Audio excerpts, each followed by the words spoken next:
This meat is too sweet. I can't do without this.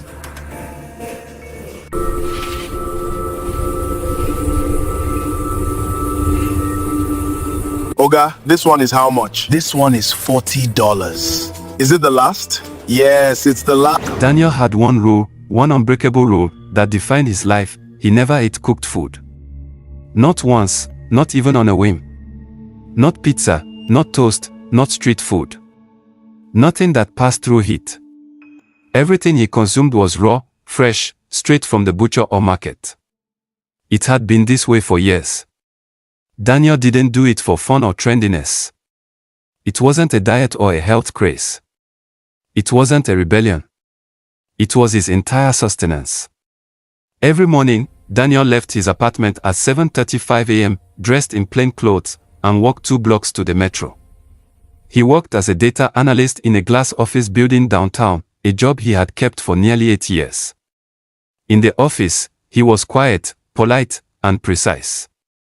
He rarely spoke beyond what was necessary, his words measured and monotone, almost formal. People didn't pay him much attention, except for the ones who noticed small details. He ate nothing for breakfast at home. At lunch, he politely declined the cafeteria food. If coworkers invited him to lunch, he always said the same thing. "I've already eaten." And that was true. After work, Daniel left at exactly 5:48 p.m., making his way to one of 3 butcher shops in the city. They knew him by name. They knew his patterns. Every evening, without fail, he bought the same things, precise cuts of meat, always fresh, always raw. No spices, no packaging beyond basic paper wrap, no preservatives. "Same as yesterday?" one butcher asked one evening. "Yes," Daniel replied.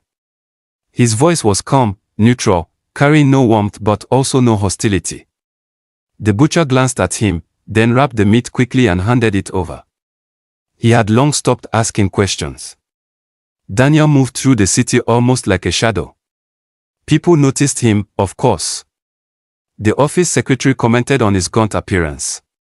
Neighbors whispered about the smell sometimes drifting from his apartment, the faint iron tan of raw meat, subtle but unmistakable to those who lived close. The building management received complaints. Maintenance checked the ventilation system. Everything was clean, functioning. The smell persisted. It seemed to belong exclusively to apartment 6B.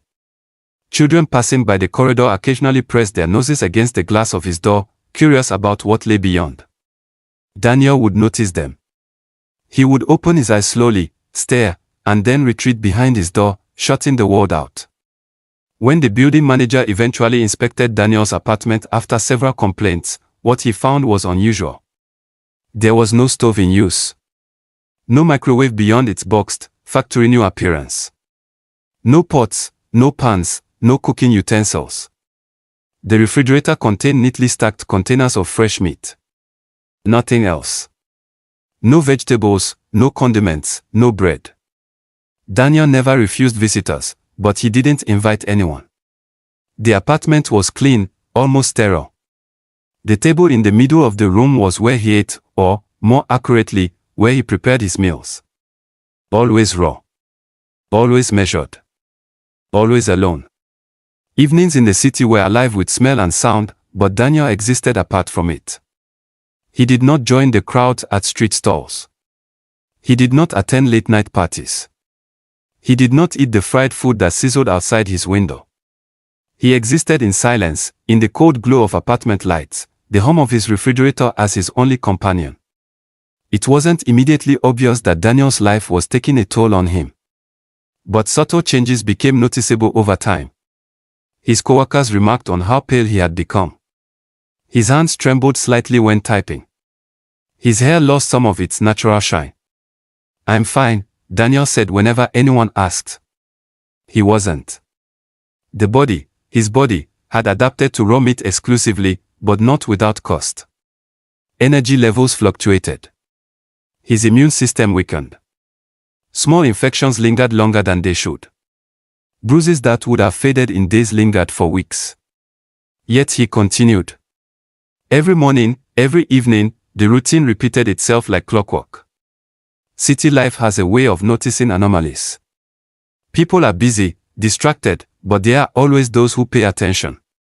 In Daniel's building, it was Mrs. Linden from 6A.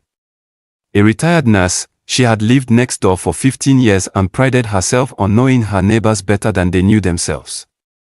She had noticed the smell first. A faint, metallic trace that reached her apartment only in certain wind directions. Then she noticed his thin figure walking through the hallways, his posture stiff, the careful way he carried himself. "I think he's sick," she whispered to a friend one evening. Or was something else entirely. Her suspicions grew, fueled by her nursing instinct and the strange aura surrounding the apartment. Daniel rarely spoke about his childhood, and when he did, he was evasive. "I was raised carefully," he once said to a coworker. "It shaped who I am." He never elaborated.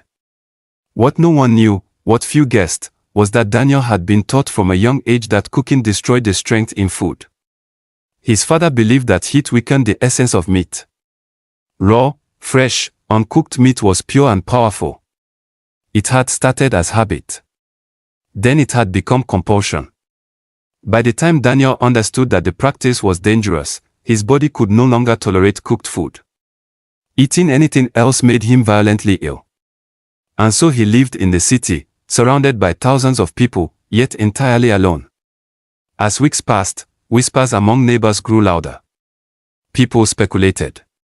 He was odd, disturbing, maybe even dangerous. Some suggested calling authorities.